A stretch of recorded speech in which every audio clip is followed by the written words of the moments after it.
Hi guys, welcome back to my YouTube channel.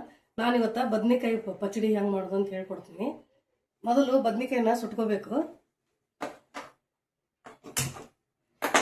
ನಿಮ್ಮ ಹತ್ರ ಈ ತಂದು ಇರ್ಲಿಕ್ಕಂದ್ರೆ ಡೈರೆಕ್ಟ್ ಸುಟ್ಕೊಳ್ಳಿ. ನಾ ಡೈರೆಕ್ಟ್ ಸುಟ್ಟು ತೋರಿಸ್ತೀನಿ ನೋಡಿ. ನಿಮಗೆ ಸ್ವಲ್ಪ ಎಣ್ಣೆ ಹಚ್ಕೋಬೇಕು ಬದ್ನಿಕಾಯಿಗೆ.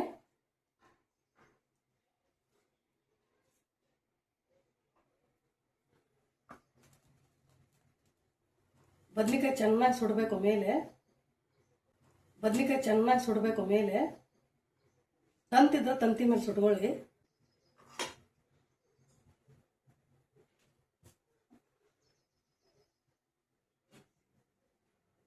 ಎಲ್ಲ ಸಿಪ್ಪಿ ಕಪ್ಪಗಾಗುತ್ತನ ಸುಡಬೇಕು.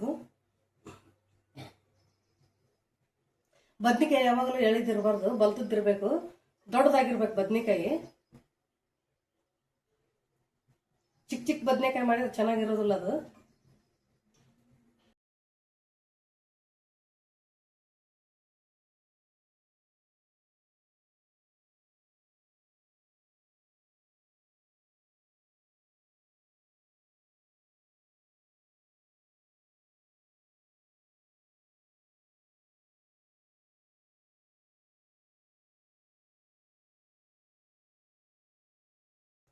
ಇಷ್ಟು ದೊಡ್ಡ ಬದ್ನಿಕಾಯಿ ಇಷ್ಟ ಆಯ್ತು ನೋಡಿ.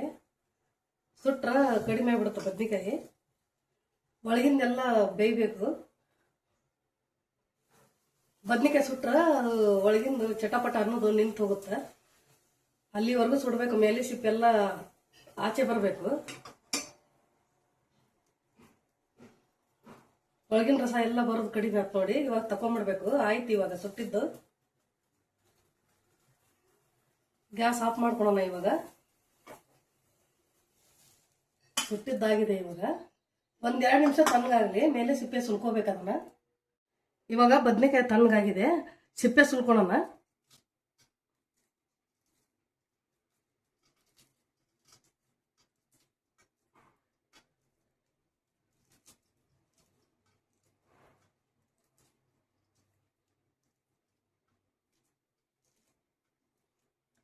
ಚೆನ್ನಾಗಿ ಸುಟ್ರೆ ತಾನ ಬರುತ್ತೆ ಸಿಪ್ಪೆ.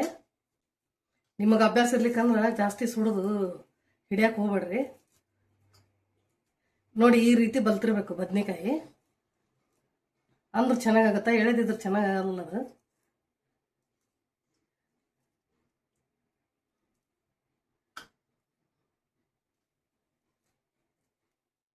ಇವಾಗ ಸಿಪ್ಪೆ ಸುಲ್ದಿದ್ದಾಗಿದೆ. ಇದಕ್ಕೆ ಮೊದಲು ಸ್ಮ್ಯಾಶ್ ಮಾಡ್ಕೊಳೋಣ. ಮೆತ್ತಗಾಯಿ ಬಿಟ್ಟಿರುತ್ತ, ಬೇಗ ಆಗತ್ತ.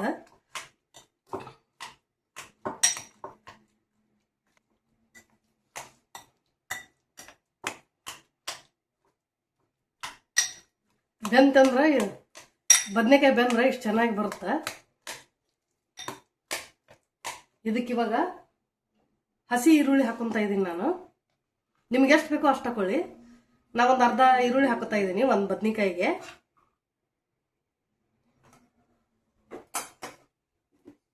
ನಿಮಗೆ ರುಚಿಗೆ ತಕ್ಕಷ್ಟು ಖಾರ,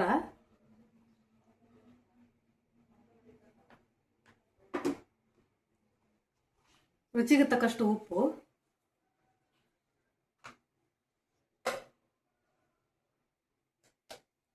ಸ್ವಲ್ಪ ಕೊತ್ತಂಬರಿ ಸೊಪ್ಪು, ಇವನ್ನೆಲ್ಲ ಹಾಕಿ ಚೆನ್ನಾಗಿ ಮಿಕ್ಸ್ ಮಾಡ್ಕೋಬೇಕು. ನಾನು 1 ಸ್ಪೂನ್ ಅಷ್ಟು ಹುಚ್ಚಳ ಪುಡಿ ಹಾಕ್ತಾ ಇದ್ದೀನಿ. ನಿಮ್ಮ ಹತ್ರ ಇರ್ಲಿಕ್ಕಂದ್ರೆ ಶೇಂಗಾ ಪೌಡರ್ ಹಾಕೊಳ್ಳಿ. ಇದಿದ್ರೆ ಟೇಸ್ಟ್ ಚೆನ್ನಾಗಿರುತ್ತೆ.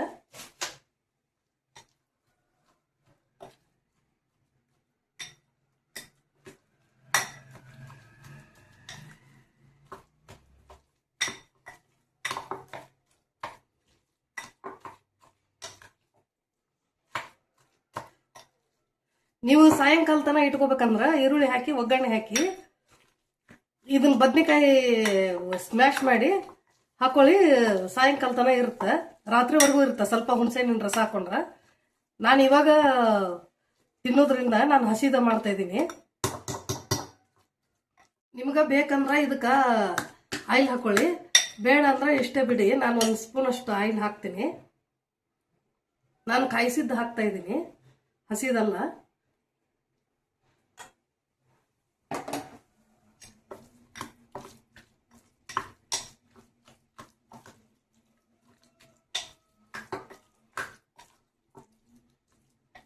ಇವಾಗ ಬದನೆಕಾಯಿ ಪಚಡಿ ರೆಡಿ ಆಗಿದೆ.